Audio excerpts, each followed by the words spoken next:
आपको उस पर पैसा खर्चने की ज़रूरत नहीं है। इससे भी अच्छा होगा, अगर आप बस और कार पर भी पैसे खर्च नहीं करना चाहते तो आप सभी साइकिल चलाएं। बस हैदराबाद से 3 या 5 किलोमीटर दूर एक पहाड़ पर बैठें, वहाँ पर समय बिताएं, सूरज को महसूस करें। ये बहुत ज़रूरी है, आपको कुछ धूप, हवा और अच्छा पानी मिले। So here we are.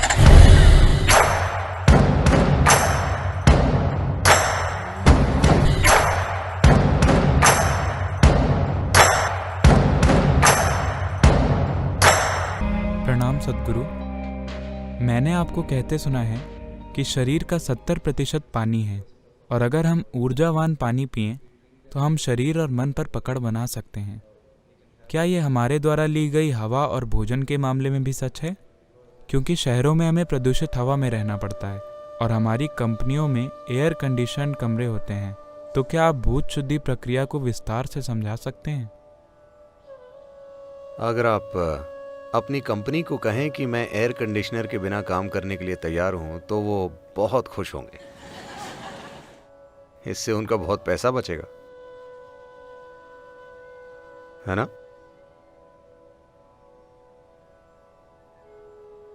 और ये आपके लिए कई तरीकों से अच्छा होगा, लेकिन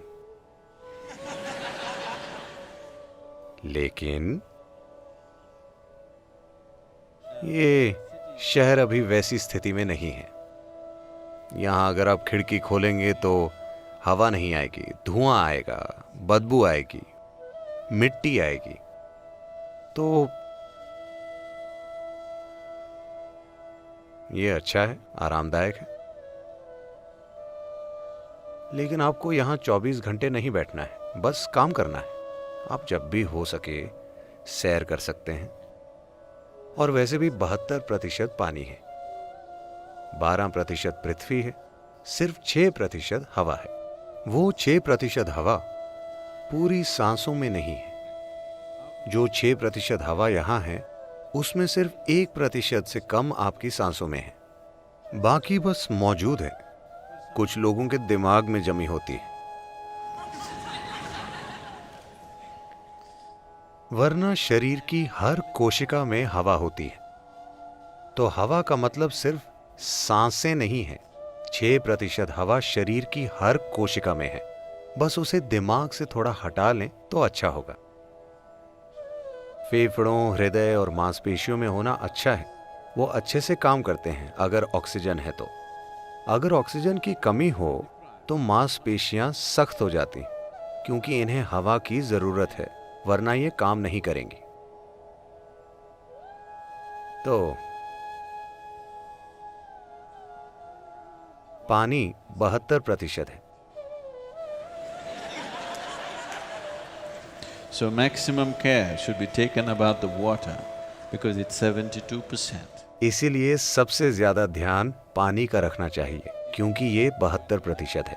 अगर आप परीक्षा देने जाते हैं, मान लीजिए आप भौतिकी की परीक्षा देने जाते हैं, आपको पानी, पृथ्वी वगैरह पढ़ना है, लेकिन सिर्फ पानी के विषय के लिए 72 मार्क हैं, तो आप स्वाभाविक रूप से उसे पढ़ने के लिए ज्यादा समय देंगे, है ना? पानी को पढ़ेंगे, हाँ या ना? हवा सिर्फ 6% है। आप शायद ना पढ़ें, क्योंकि आप 94 पाकर खुश हैं।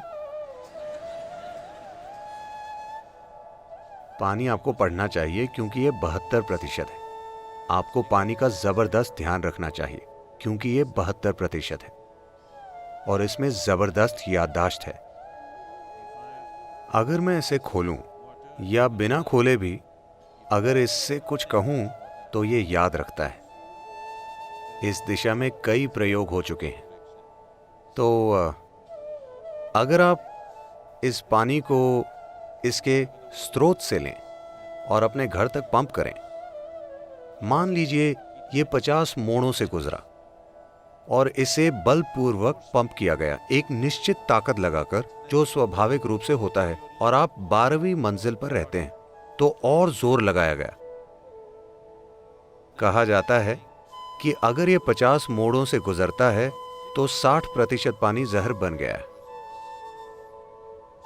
जैसे ही ये नल में आता है, अगर आप उसे लेकर पी लें तो ये जहर की तरह काम करेगा आपके सिस्टम में। अगर आप इसे लेकर कुछ देर पकड़ें तो ये फिर से ठीक हो जाएगा, क्योंकि जहर रासायनिक नहीं है, ये आणविक है। अणुओं में बदलाव होते हैं, कोई रासायनिक बदलाव नहीं होते। इसीलिए पारंपरिक रूप से आपकी दादी ने हमेशा कहा था कि हमेशा पानी को भरो और पूरी रात घर पर रखो, एक साफ बर्तन में जिस पर विभूति और कुमकुम लगा हो और एक फूल रखा हो। हाँ या ना? पारंपरिक घरों में कल सुबह ही उसे पिएं। जैसे ही वो आपके घर पर आता है उसे ना पिएं, क्योंकि इसमें हर तरह की यादें होती हैं। बहुत ज्यादा पारंपरिक घरों में लोग हर दिन पानी के बर्तन की पूजा करते हैं। हाँ, और पानी के आते ही उसे कभी ना पिएं, उसे रखें, उसे काफी समय दें ताकि वो खुद को ठीक करे, इकट्ठी की गई बकवास को छोड़ दे, ताकि वो आपके पीने के लिए ठीक हो। पानी का आपको ध्यान रखना चाहिए, क्योंकि ये 72% है। ये फर्स्ट क्लास है, पासिंग मार्क से ज्यादा। अगली चीज है भोजन, क्योंकि ये पृथ्वी है। 12%, ये भी काफी है ना? तो आप में भोजन कैसे जाता है, किसके हाथों से आपके पास आता है, आप उसे कैसे खाते हैं, आप उसे कैसे जुड़ते हैं, ये सभी चीजें महत्वपूर्ण हैं। अगली है हवा, 6%। इस 6% में सिर्फ 1% या उससे कम सांसें हैं, बाकी कई अलग अलग तरीकों से होती है। और ये महत्वपूर्ण है, विशेष रूप से अगर आपके बच्चे हैं तो कम से कम महीने में एक बार उन्हें कहीं बाहर ले जाएं, फालतू सिनेमा में नहीं। वहां हर किसी की बकवास हवा में सांस लेनी पड़ेगी। हवा पर असर पड़ता है, सिर्फ आवाजों और इरादों और भावनाओं से। वो सारी बकवास जो स्क्रीन पर चलती है और सारी बकवास जो इंसानी मन में चलती है, हिंसा, सेक्स, लालच वगैरह वगैरह, ये उस हॉल की थोड़ी सी हवा को जबरदस्त तरीके से प्रभावित करती। तो उन्हें सिनेमा ले जाने से अच्छा है उन्हें नदी पर ले जाएं, उन्हें तैरना सिखाएं, पहाड़ पर चढ़ें। पहाड़ कहाँ है सदगुरु? हिमालय बहुत दूर है।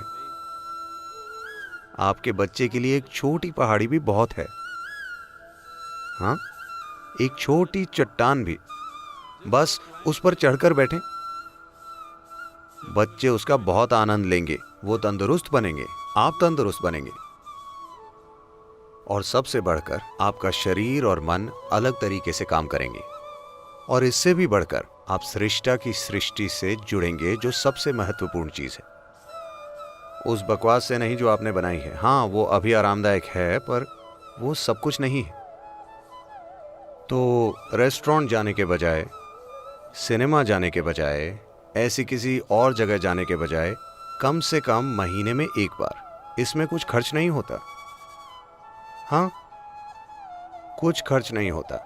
आप अपना भोजन वहां ले जा सकते हैं और वहां खा सकते हैं। वैसे भी आपको खाना है, आपको उस पर पैसा खर्चने की जरूरत नहीं है। इससे भी अच्छा होगा अगर आप बस और कार पर भी पैसे खर्च नहीं करना चाहते तो आप सभी साइकिल चलाएं।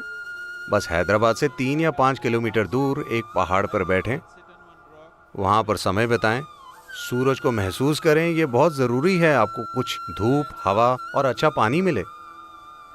Come back, you are doing Bhuta Shuddhi. ऐसा करके आप भूत शुद्धि कर रहे हैं, एक बहुत ही प्राकृतिक तरीके से। ये परम भूत शुद्धि नहीं है, लेकिन आप कुछ भूत शुद्धि कर रहे हैं। मैं यही कह रहा था, अगर आप भोजन, पानी का ध्यान रखें। हवा हमेशा आपके नियंत्रण में नहीं होती, क्योंकि आप शहर में रहते हैं। पानी और भोजन का आप ध्यान रख सकते हैं, और आपके अंदर किस तरह की अग्नि जलती है उसका भी आप ध्यान रख सकते हैं। धूप शुद्ध नहीं हुई है ना? रोज कुछ देर धूप में रहें प्लीज। हर दिन शरीर पर कुछ धूप पड़ने दें, क्योंकि धूप आज भी शुद्ध है ना? सौभाग्य से उसे कोई भी दूषित नहीं कर सकता। और आपके अंदर किस तरह की अग्नि जलती है? क्या ये लालच की अग्नि है, नफरत की अग्नि है, नाराजगी की अग्नि है, क्रोध की अग्नि है, प्रेम की अग्नि है, करुणा की अग्नि है? आपके भीतर कैसी अग्नि जलती है, आप उसका ध्यान रखिए, फिर आप अपनी भौतिक और मानसिक खुशहाली की चिंता मत कीजिए, उसका ध्यान रखा जाएगा।